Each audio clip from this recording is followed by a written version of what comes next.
Bueno, hoy vamos a ver, recuerden que en la clase anterior vimos un poco todo lo que significaba esta cuestión orgánica de las demencias, ¿no? Que siempre que había algo más del orden de lo orgánico y que la persona empezaba a tener deterioros, deterioro cognitivo, que significa, acuérdense que decíamos conocer, conocimiento, memoria. Deterioro cognitivo es memoria. A ver, voy a ver si lo puedo compartir un poquito mejor. Pantalla.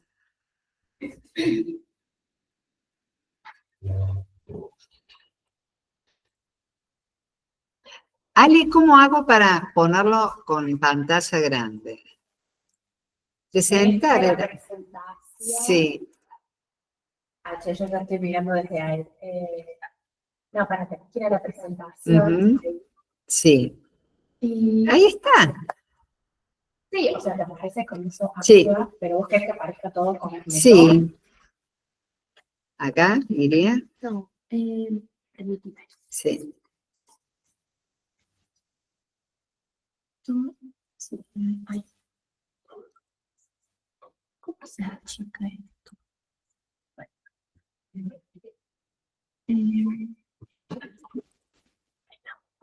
Bueno. Entonces decíamos que hay una cuestión orgánica en las demencias que es progresiva. Muchos de ustedes se han cuidado, acompañado o han tenido algún familiar con demencia. Ustedes ven que es un poco desesperanzador esto, porque por más esfuerzo que uno haga, la persona, los síntomas siguen aumentando y es más, varían de un momento a otro. Por eso como cuidadores, acompañantes o asistentes, ustedes van a tener que darse cuenta de que muchas veces la medicación, que a veces es complicado porque hay que determinar qué tipo de demencia tiene la persona, porque hay un montón de demencia, incluso que hay hasta cuadros compuestos, ¿no? Que parece que es una demencia, pero que resulta que es otra. Entonces, bueno, ese diagnóstico que resulta difícil, también resulta difícil la medicación. Así que también la medicación a veces hace que estos cuadros sean variables, que tengan días más o menos, pero que también tengan días en los cuales las personas parece como que no les pasa nada. ¿Qué va a decir después el familiar? Se está haciendo, ¿viste? Que cuando quiere está bien y cuando quiere no está bien. Entonces, todos estos vaivenes que tienen que ver con la cuestión emocional, porque la depresión es una de las presencias dentro de los cuadros de demencia, hace que el cuadro sea variable, distinto. Bien, entonces, pensemos en esos términos. Bueno.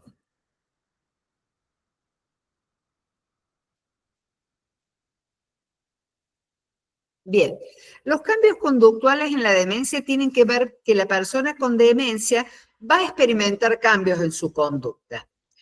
Y estos cambios son muy inquietantes para la familia y suelen ser muy inquietantes cuando pasa en situaciones un poquito extremas, ¿no? Para cuidadores, acompañantes y asistentes.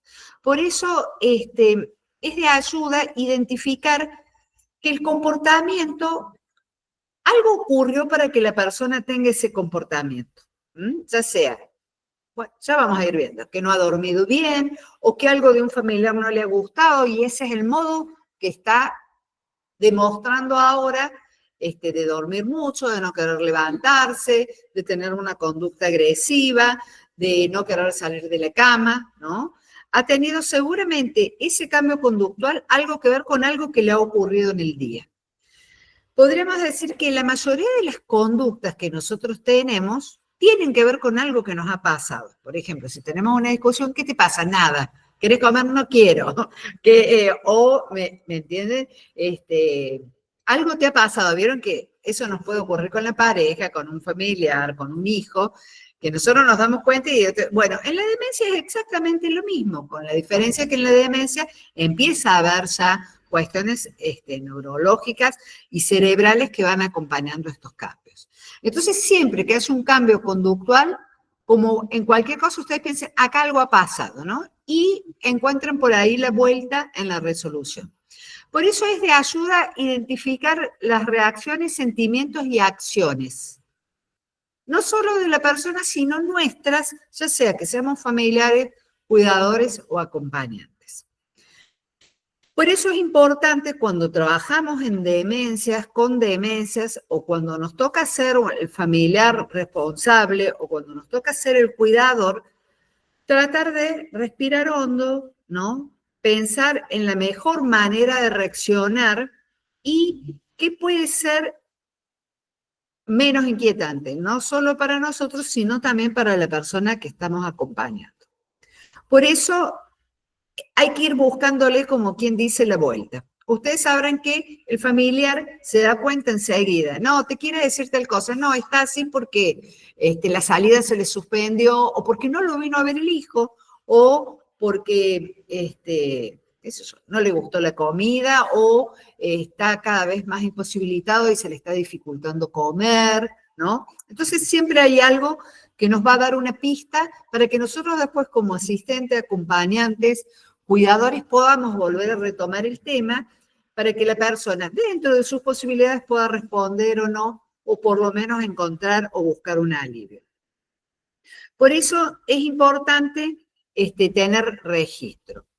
Bien, es importante que nosotros tengamos presente cómo prevenir. Cuando ocurren estas cuestiones que uno no las espera y vos, Noé, sabrás que a veces en el centro de internación, y bueno, quienes están haciendo las prácticas, ya acompañantes, saben que están expuestos a que pasen cosas raras, ¿no? Entonces, es importante tener teléfonos de emergencia. Si nosotros estamos en un centro terapéutico, hay una unidad de urgencias y de emergencias. Si estamos en un domicilio, también seguramente hay una línea para llamar. Hay lo que se llama código rojo, ¿no? Que es el código cuando la persona está haciendo un peligro para sí o para terceros, y esto nosotros lo trabajamos en urgencias psiquiátricas, ¿no? Hasta la misma línea de ambulancia del 107, que es el de la MUNI, sí, tiene un código rojo para salud mental. Entonces, ¿qué significa un código rojo? La persona no está pudiendo consigo misma, ningún familiar está pudiendo. En esos casos se recomienda dejar a la persona sola, no estar ahí queriéndola. No, es como dejar, ¿no?, a la persona sola, tratar de hablarle de manera calma. Eso ya lo vamos a ver después. Pero es importante tener teléfonos de emergencia. Mantener siempre en mano una lista actualizada e incluso si estamos con un paciente, saber quién es la persona que tranquiliza a esa persona. Porque puede tener 5 hijos, 3 lo alteran, uno le es indiferente y uno lo calma. ¿Me entienden? Entonces, cuando la persona está bien, es importante decirle, che, cuando te agarre a vos el malestar, ¿a quién querés que llamemos? Y vamos a tener una pista sumamente importante.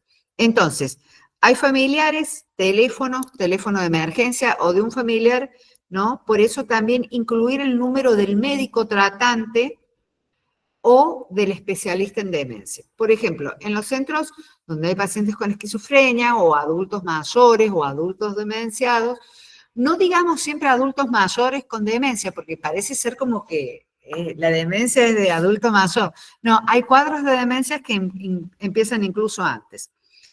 Hay que evitar que la persona se haga daño, retirar objetos potencialmente peligrosos del entorno, asegurar espacios como baños y cocinas con implementos de seguridad, considerar el uso de pulseras de identificación, porque también tenemos que las personas a veces cuando no pueden, cuando se salen de sí, ¿no? Es como que es cuando se dan estos sucesos, salió a caminar, se perdió, persona con demencia, se busca el paradero, lo deben haber escuchado, ¿no? Bueno, entonces es importante que la persona tenga una pulsera de identificación, considerar el uso de estas pulseras, incluso también, por ejemplo, en la pandemia, ayudó mucho, porque, o sea, el otro día, por ejemplo, acá en la calle, acá justo en la esquina, me crucé con una persona con un brotecito y estaba mal, pero estaba con un acting muy agresivo. Entonces, bueno, lo que hay que comunicar es que se lo lleve a un centro, ¿no?, de asistencia, porque también la internación, si bien es voluntaria, la evaluación del código rojo, ¿no? Riesgo para sí, riesgo para tercero, exige la internación o llevar a una sala, a un centro, ¿no? Que cualquiera de los hospitales debe y tienen la obligación por la ley de salud mental de tener un centro, de tener un psiquiatra dentro de toda guardia. Entonces, se le hace una sedación a la persona, se contacta con los familiares y se da la primera atención. No es el hospital neuro. Hoy, por ejemplo, el hospital, ay Dios mío, mi memoria, procesos cognitivos, esta falla. El hospital, el tránsito Cáceres tiene camas para internación. Bueno, conocer qué o quiénes lo calman, porque a lo mejor identificar y documentar objetos o personas que lo calman, qué sé yo, quizás una mascota, bueno, mira, ahí viene el perro, viene a acompañarte, relájate, acá te dejo un vasito con agua. Un familiar siempre, ya estoy cansado, siempre lo mismo, y empieza la discusión, y justamente las discusiones o las tensiones son las que no tienen que estar presentes. Yo les digo, dejar a la persona y hacer este proceso de llamar. Bueno, quédese ahí tranquilo, sí, tiene razón, no contrariar, ya lo voy a ayudar a buscar lo que se le ha perdido. ¿Fuiste vos? Y, bueno, muchas veces se da esta cuestión de acusación cuando la persona no encuentra algo, de que el primero que aparece es el responsable. Aprender de la experiencia, no contradecir, ya que esto puede aumentar la frustración y empeorar la situación, y por sobre todo mantener la calma, y en esos momentos recordar que siempre que llovió paró. Es decir, es como un pico, ¿no? Y después la persona empieza. Pero si uno empieza con la cuestión agresiva o que muchas veces el familiar, ya me tenés cansado, no se te ocurra salir, yo no voy a salir a buscarte, si te vas, cuando la persona está fuera de sí. Bien. Vamos ahora a otro punto que es importante, que es la pérdida de memoria. Las personas con demencia van a ir perdiendo la memoria, ¿no? De forma incrementada, es decir, van a empezar y esto va a ir, ¿no?, a lo largo del tiempo incrementándose. El deterioro es progresivo y afecta principalmente la memoria reciente. ¿Qué es la memoria reciente? Uno le puede decir, bueno, ahí tenés el remedio, tómalo. O ahí tenés, te dejo la ropa, cámbiate. Y la persona se va a levantar, quizás para ir al baño, y después va a volver y no va a recordar ni registrar. E incluso no va a registrar que se tiene que abrigar. E incluso no va a registrar si es invierno o si es verano. Por lo cual es importante que esta cuestión esté cuidada. Ustedes habrán visto muchas veces cuando sale una persona con demencia a la calle, que uno se da cuenta porque está sin medias, con un short, con un pullover arriba, ¿no? O excesivamente desabrigado, que son cosas que nosotros, por ejemplo, cuando hacemos un análisis de los cuidados y acompañamiento, consideramos que puede ser un abandono. ¿Por qué? Porque, por ejemplo, miren, ayer vi un niñito muy chiquito con una remerita sin mangas, con el padre haciendo acrobacia, eso, tirando clavas. Y yo dije, ese padre está abandonando a ese niño, ¿me entienden? Sin medias, con un shortcito.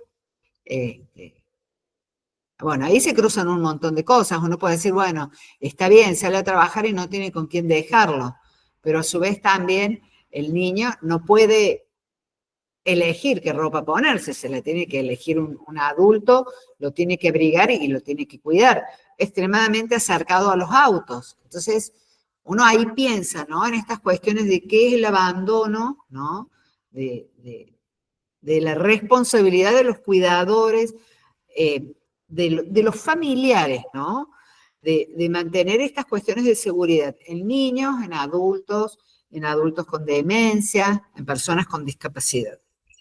Entonces, es ahí donde uno puede notar la vulneración o el grado de vulnerabilidad que tiene una persona con demencia, es decir, no tiene un registro. Entonces, tiene que haber otra persona que esté organizando los cuidados, el acompañamiento, la alimentación, el cambio de ropa. Y en la demencia, esta urgencia es 24/7, porque cuando la persona se despierta perdido. Por eso les digo que no es menor esta cuestión que cae sobre el familiar. Y si nosotros acompañamos o cuidamos, también nos vamos a encontrar con una familia que está agobiada. Por ahí cuando nosotros decimos, ay, pobre viejo, lo abandonaron y lo llevaron a un hogar, lo sacaron de la casa, muchas veces ese adulto requiere de 24/7, 24 días, ¿cómo es? No, las 24 horas, 24, los 365 días del año. Entonces, ¿qué pasa? Al requerir de tanto cuidado, muchas veces en un hogar de adultos, todas esas cosas están contempladas. En un centro de internación, todas esas cosas están contempladas. Y muchas veces, donde más riesgo sufre una persona con una demencia o un adulto mayor que requiere asistencia, higiene, confort las 24 horas del día, o de una persona con discapacidad, donde más negligencias ocurren es en una casa. Entonces, si nosotros vemos el hogar, muchas veces el hogar es preferible porque hay otros viendo. En una casa a veces esto no se ve y es donde realmente ocurre el abandono. Muchas veces cuando nos toca trabajar en un hogar o en una residencia vemos y decimos, ay, no les dan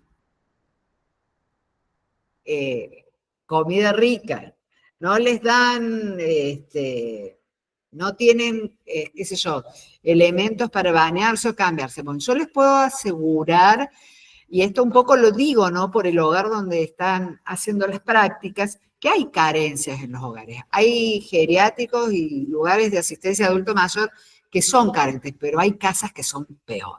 ¿Me entienden lo que les digo? Porque de una manera u otra, a veces los hogares estos que son sostenidos por el Estado, y vemos que, por ejemplo, hay una emergencia ahora en discapacidad, que hay cada vez menos fondos, ¿no? Pero así todo, yo les pido cuando ustedes vean este tipo de situaciones, que observen con esa mirada amplia. Hay personas que están con demencia en situaciones de calle, a la intemperie, sin comida. Por ejemplo, hay personas que salen de su hogar y empiezan a lo que se llama la marcha, ¿no? En la cual no hay registro ni de dolor físico, ni de hambre, ni de frío, ni de calor. La persona puede caminar y meterle días, porque no tiene sueño, porque no tiene así, tac, tac, tac, tac, tac, tac, tac, ¿vieron? Entonces, hay que, yo les digo, cuando trabajemos en demencia, prestemos especial atención a todo este panorama, ¿no? Que se presenta, que muchas veces en la propia casa, en el propio hogar, es donde los derechos están más vulnerados.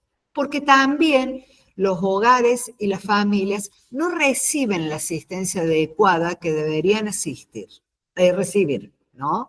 Medicación, pañales, alimentos. En SURE, por ejemplo, en SURE no se consigue en ningún lado. Y muchas veces una persona con demencia no quiere comer, no come. Y deben ser alimentados o asistidos de otro, o comen en exceso. Nos encontramos con todo este tipo de cosas. Entonces, al principio puede haber estos olvidos recientes y cada vez le va a costar más recordar números, teléfonos, fechas importantes, citas. Pueden repetir las mismas preguntas una y otra vez, pueden olvidarse de que ya lo han formulado. En esta pérdida de memoria puede generarle frustración y ansiedad a la persona, quien puede sentirse confundido, ¿no? En entornos que antes le resultaban familiares, es decir, antes, por ejemplo, podía ir a hacer las compras y ahora se siente perdido en su propia casa, no reconoce a familiares cercanos, pero hay un momento en el día en que la persona sabe y registra que le está pasando eso. O quizás en el mismo momento en que olvida, está registrando que algo raro o que algo extraño les ha pasado. Por ejemplo, el otro día un hombre que que tiene una demencia por un accidente, una persona joven, por eso no relacionemos la demencia, ¿no?, a los adultos o a los adultos mayores, sino que también los accidentes o los tumores también cerebrales empiezan a producir cosas que antes la persona no tenía. Y me decían, bueno, dice, a mí me encanta el fútbol, eso él lo seguía sosteniendo, ¿no? Pero fui y me saludaba gente que yo ya no conocía y me decían que se alegraban que hubiese vuelto, pero la verdad que no me acordaba de nadie. Dice, ni siquiera me acordaba del club. O sea, y es como que él en ese momento lo podía reflexionar porque estaba con la mujer y le decía, contale lo que te pasó, ¿no? Entonces, son cosas, ustedes imagínense.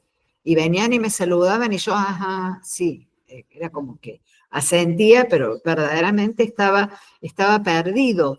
Lo único que sí seguía, ¿y cómo jugó al fútbol? Jugué bien, y le pregunta a la mujer, ¿jugué bien? Sí, dice, jugaste, pero como que eso, dice, después de que él vino, se sentía mal, porque está perdido, ¿no?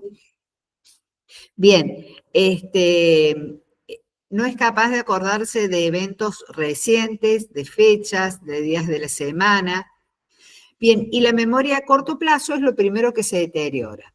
Porque la memoria a corto plazo es esa memoria operativa, que a veces, no sé si les ha pasado, ay, me voy a poner a arreglar el placar, ay, uno se pone a ver cosas y dice, ay, esta ropa, ay, no, estos zapatos los regalos, no, son del cumple de 15 de mi hija,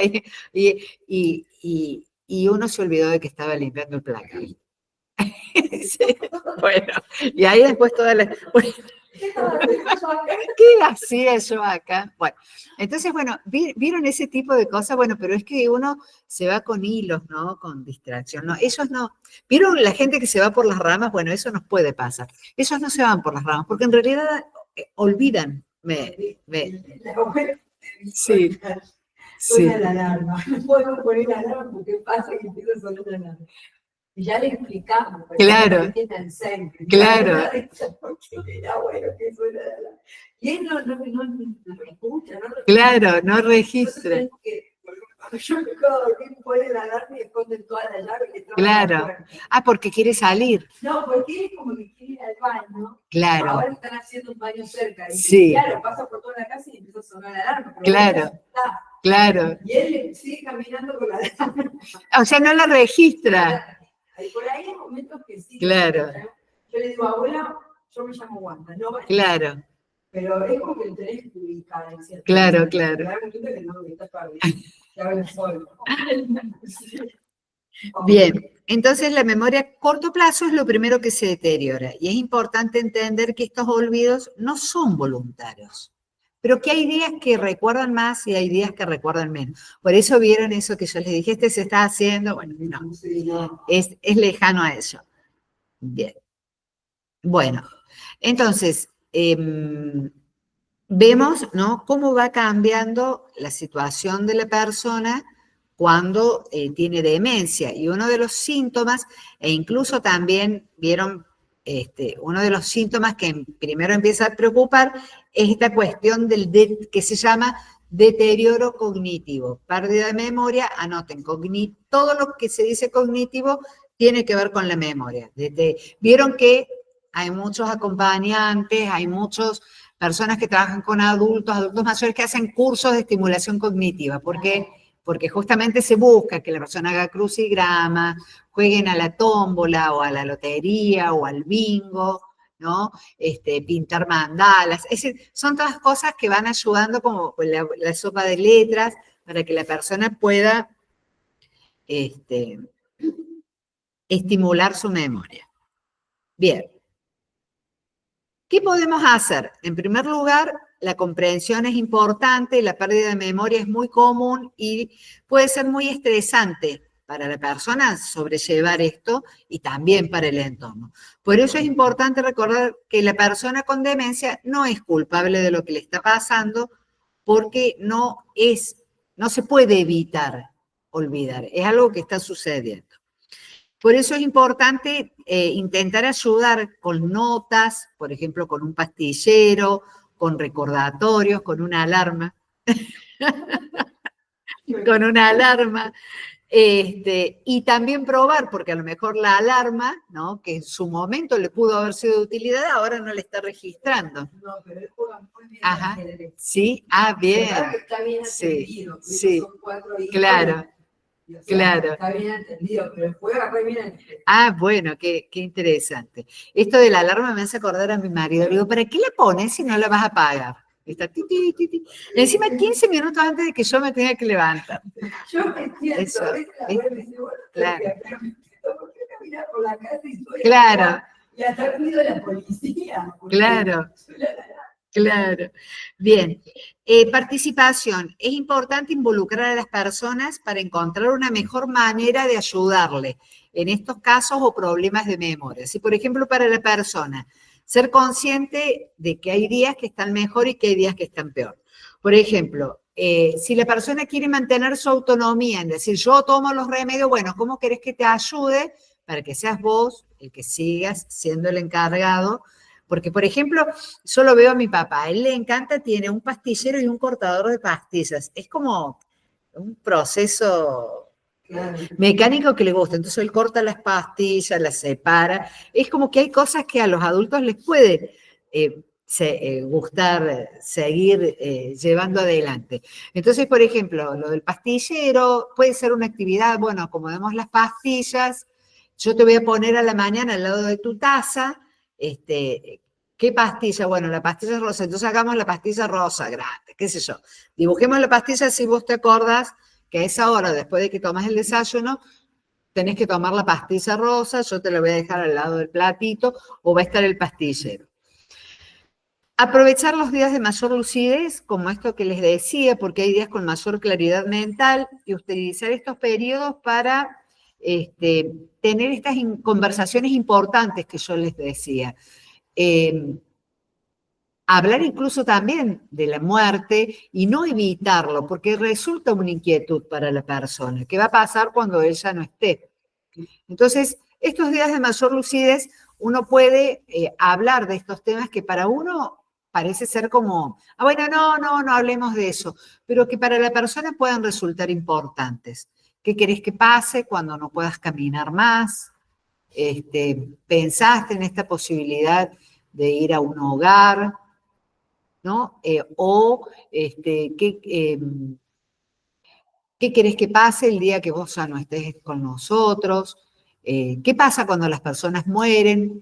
Y ahí uno puede decir, viste que fuimos al velorio, fue el velorio de tal, viste que estaba el cajón, pero que ahora hay personas que las creman, ¿sabes de eso? Entonces ahí uno puede empezar a hablar de estos temas que son necesarios considerar la voluntad de la persona, que uno lo haría con una persona que está lúcida y que a veces hay personas que ni lo hacen con personas que están lúcidas, ¿no? Hay familiares que no respetan estos derechos que tiene la persona de decidir, ¿no? Sobre qué va a pasar cuando ya no pueda caminar, cuando no pueda controlar a esfínteres, quién querés que te cambie, quién preferís que te cuide, hay alguna persona que te da vergüenza, yo preferiría que lo haga mi hijo, o preferiría no, que venga alguien de afuera, porque también, ¿no? Estas cuestiones del pudor y de la intimidad muchas veces no son cuidadas, muchas veces se habla de la persona, che, ayer se meó, lo tuve que cambiar 4 veces, estoy cansada, vos qué suerte que tenés cada vez que te toca a vos, entre las mismas cuidadoras, entre los mismos familiares, bueno, seguro, bueno, ahora cuando yo me vaya, porque te arma escándalo cada vez que me voy, bla, bla, bla, y está la persona ahí sentada. Sí, ¿Qué tal? Escucha, como decís vos, juega al ajedrez, hay algo de registro, hay registro, entonces, bueno, seamos cuidadosos. También esto, sepamos educar a las familias, ¿no? Porque una parte del ser acompañante, del ser asistente, del ser cuidador, es también esta parte de psicoeducación. Che, mira, cuando hablemos de don Julio, tratemos de, cuando me digas esas cosas feas, no lo digas delante porque yo lo veo y noto que él se avergüenza, obvio. Imagínense nosotros caemos nuevitos ahí y la hija dice, no, porque ahora se hace bien todo, pero, vos lo tenés que ver los días que se... Y la persona...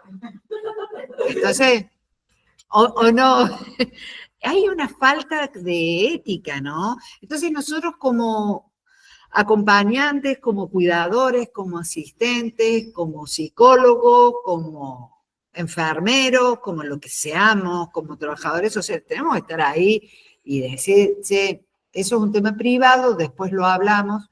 A mí me pasa cuando atiendo, ¿no? Porque la madre de él trabajaba, no se sabe quién es el padre. Ay, por Dios, ¿vieron? Le digo, mire, las entrevistas primero son con los padres, está el chico ahí. Por eso yo he evitado hacer entrevistas con padres e hijos, y digo, bueno, primero hago entrevistas a los papás, trabajo un tiempo con los papás, o con la abuela, o con quien esté criando a ese niño o a esa niña, y después uno hace el abordaje familiar. Por eso les digo, esto ocurre en todo. Sí, por ejemplo, Sí. a mí en mi casa, Ujú. con mi papá, Sí, él siempre me dijo, un geriátrico no, sí, porque habíamos internado, le daban el Claro. paciente que pasó Ujú. situación en su pierna. sí, Y hasta el día de hoy me dijo, un geriátrico no, entonces yo me mudé con mis hijas a su Sí. casa, y siempre dice, o sea, es difícil, ¿no? Porque Es difícil, esperar que yo sí. llegara de trabajar para cambiarlo Ujú. y estar todo eso. claro, sí, sí, Y así sucesivamente con los geriátricos no tocan a nadie. Claro. Ahora, yo, mi mamá también. bien. Pero siempre él está con eso. Un geriátrico, no. Bueno, es importante escuchar la voz del paciente. Es sumamente importante del familiar, la voluntad del familiar. Pero también es importante que la familia tenga un límite, porque ¿qué tal si vos me comentabas que ahora tu papá puede movilizarse, que sí es un sistema? Pero ¿qué tal si la persona no se puede movilizar? La persona está postrada, la persona no es movilizada en la cama, la persona no es llevada a asistencia médica porque se dificulta la movilidad, la persona, por ejemplo, empieza a tener escaras por temas de higiene. ¿Qué tal si yo les digo que muchas veces la familia, o sea, por un lado está la voluntad del paciente, pero por otro lado está la atención integral del paciente, que es responsabilidad de la familia, y la familia dice, mira, papá, no estamos pudiendo movilizarte, no estamos pudiendo curarte, no estamos pudiendo asistirte, y esto ya requiere de otro nivel de atención y de asistencia, porque sería negligente de parte nuestra abandonarte. Mire, les cuento, yo recibí una llamada de un vecino que me dice algo que yo no sabía. Mi marido, como lo había cuidado a su... Por eso les digo, hay límites éticos en todo, ¿eh? Lo había cuidado a su padre, sabía cuáles eran los signos vitales que todos los auxiliares de enfermería lo saben, pero yo, por ejemplo, no tengo idea. Oxígeno en sangre, presión arterial y temperatura. El oxígeno en sangre era compatible a urgencia, a que tenía que ser internada. No, pero la señora no quería. No, dice que no quiere irse a internar. Entonces yo ahí le dije, mire, le digo, si usted no la lleva a internar, a mí me pareció duro lo que le dije. Si usted no la lleva a internar, usted está haciendo abandono de persona. Más allá de que ella no quiere irse a internar. ¿Me entienden lo que les digo? Vida o muerte. No, mira, no quiere que llamemos a la urgencia psiquiátrica porque está... Bueno, no, vida o muerte. Estos signos vitales... No, y esto acá no se puede controlar en la casa. Discúlpenme, pero ustedes no están pudiendo controlarlo. Eso requiere de una internación. Vida o muerte. Y yo le dije, si usted no la lleva a internar, discúlpeme, usted está en un problema legal. Después el viejito me llamó y me dijo, ¿por qué me amenazó? Yo nunca tuve problemas con la justicia. Yo le dije, mire, le digo Aldo, era vida o muerte. Y usted estaba esperando el consentimiento de ella. Y en esos casos el consentimiento, lo siento mucho, ¿me entienden? Vida o muerte. Llame al servicio de emergencia y dice, bueno, no, porque vinieron los del servicio de emergencia y la hablaron bien, como diciéndome, no como usted.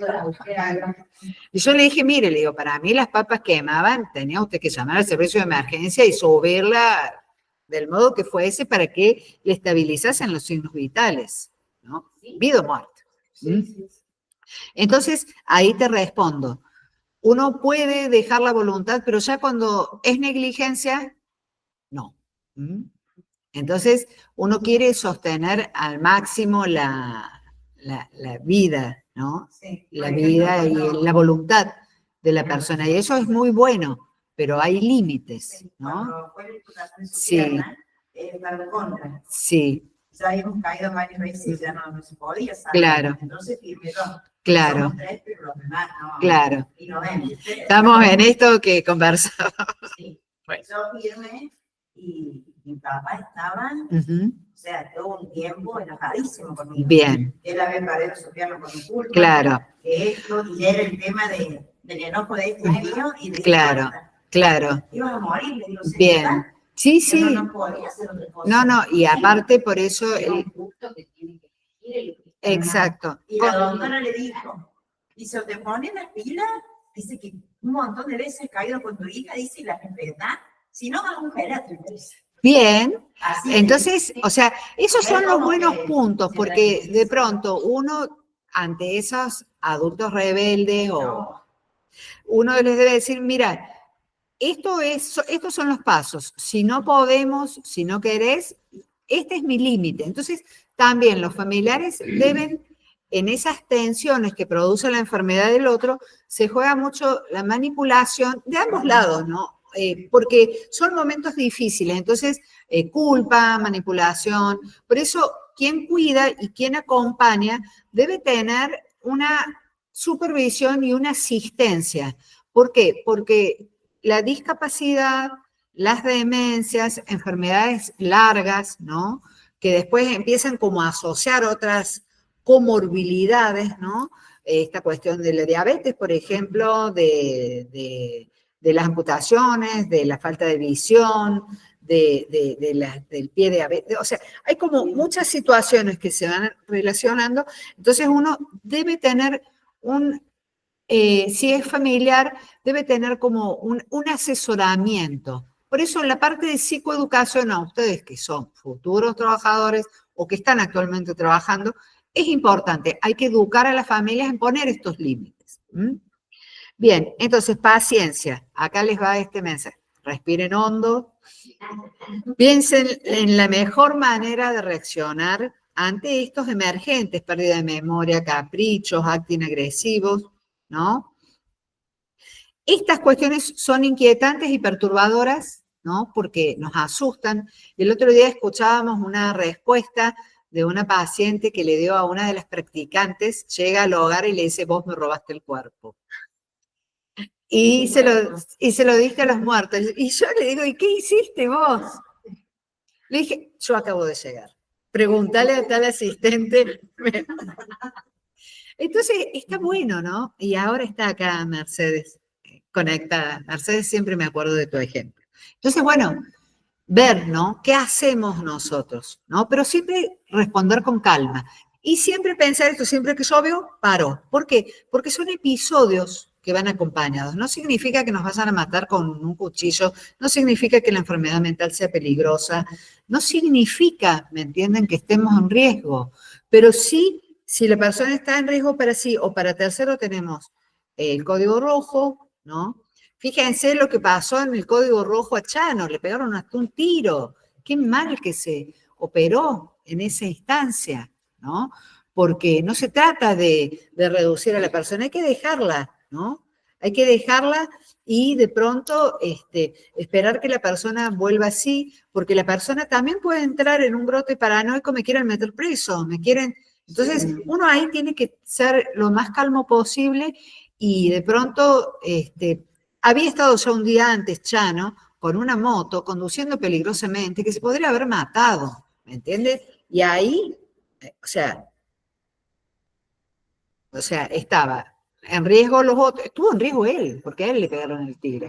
¿Se dan cuenta la calma que hay que tener? Y si la persona no quiere que vengan los servicios, porque siente que lo van a llevar preso, porque me van a internar, porque él ya había estado internado, dejarlo hasta que pueda volver, ¿me entienden? Y tomarlo con calma y quizás preguntar, che, ¿quién querés que esté con vos? Nos vamos todos. ¿Quién querés que se quede con vos? No quiero quedarme solo, ok, nos vamos todos. ¿Me entienden? Entonces, y de afuera supervisa, pero quiero estar solo, salimos. ¿Mm? Llamamos al hijo, decimos, mira, quiere estar solo, llamemos al servicio, veamos. ¿Mm?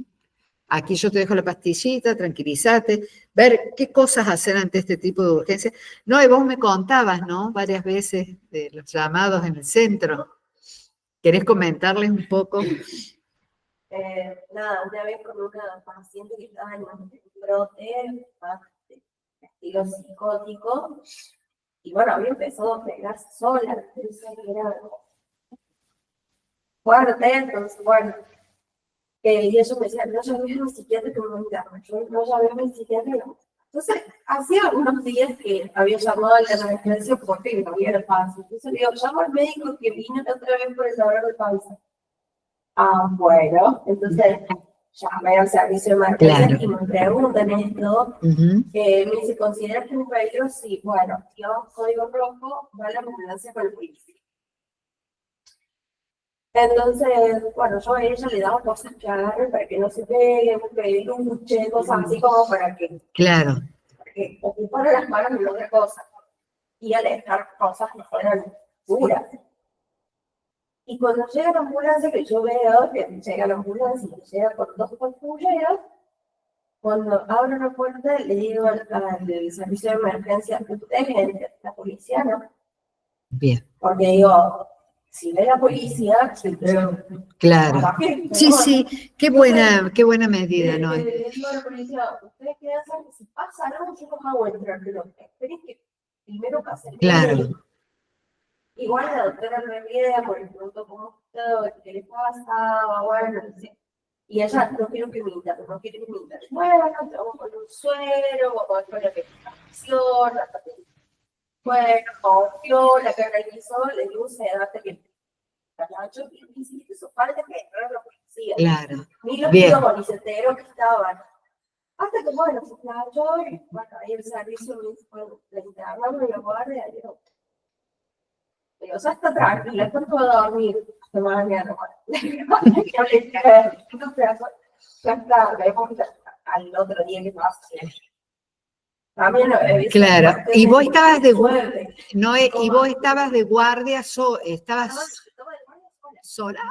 con otros pacientes. O sea que los otros pacientes, yo les decía, ustedes quédense en el comedor. ¿Pero qué le está pasando? Nada.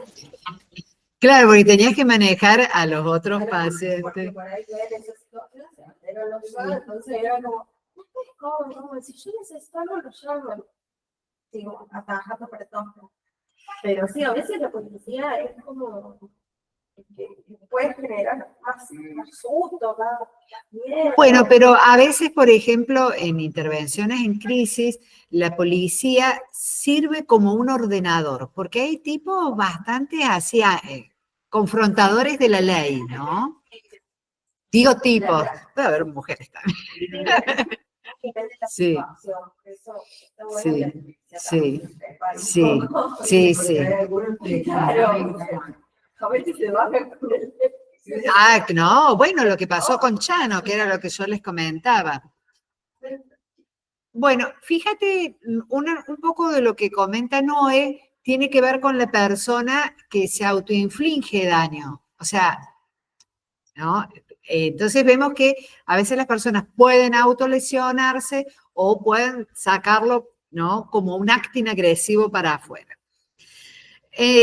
Primero, bueno, en relación a la memoria es definir conjuntamente el plan para el día, ayudar a la persona, pero no tomarla como alguien pasivo, esta se olvida, yo le dejo todo. No. Entonces, hablar sobre el plan del día con la persona. Bueno, acordate que hoy es miércoles, vamos a acomodar, la ropa, ¿qué ropa te vas a poner? ¿Te gusta esto? Bien. No, pero mira, hace frío, mejor ponete la polera abajo. ¿Me entiendes? Es decir, es como sugerir, ayudar, acompañar, ¿no? En ese sentido. Evaluar las capacidades, es importante ver qué puede realizar y qué no puede realizar. Recuerden que esto va en incremento, porque en un primer momento va a haber cosas que sí va a poder hacer y después va a haber cosas que gradualmente van a ir, ¿no? Como no pudiéndose hacer. Manejar el no reconocimiento, es común que la persona con demencia pueda no reconocer a sus colaboradores, ¿no? Incluso después de años juntos. Por ejemplo, puede llamarle por otro nombre, preguntarle ¿quién eres tú? O incluso acusarle de ser un extraño en la casa. Bien. Entonces, en estos momentos, evite corregir o confrontar y en su lugar, preséntese con calma, muéstrele fotos familiares, si las tiene a mano. Mira, yo soy este chiquito que está acá. O, mire, yo hace un año que estoy con usted, su hija me conoce. Sí. O sea, buscar, pero quédese tranquilo, yo me voy a quedar aquí afuera y relájese, ¿no? Sí. Entonces, uno ahí puede irse a otro lugar para que la persona recupere la calma, pero en muchos de los casos dicen las cosas y después al rato, claro, vos me robaste el cuerpo, cuando le decía a Mercedes, que después terminó, yo, bueno, ¿querés que tomemos unos mates? Y bueno, entonces vieron que es como que la palabra sale y a veces la palabra nos puede asustar, ¿no? Pensemos que en la demencia, en la psicosis, en la esquizofrenia, las personas pueden estar dentro del lenguaje, es decir, pueden decir cosas, pero quedan fuera del discurso. Por eso a veces nos pueden decir estas cosas que nos desconciertan, ¿no? O que nos preocupan. Entonces pensemos en esos términos, que las palabras son usadas, pero que ya empiezan a tener como otro sentido, otro orden u otra organización, ¿no? En estos momentos es importante evitar corregir, confrontar, ¿no? Volvernos a presentar con calma si no nos han reconocido,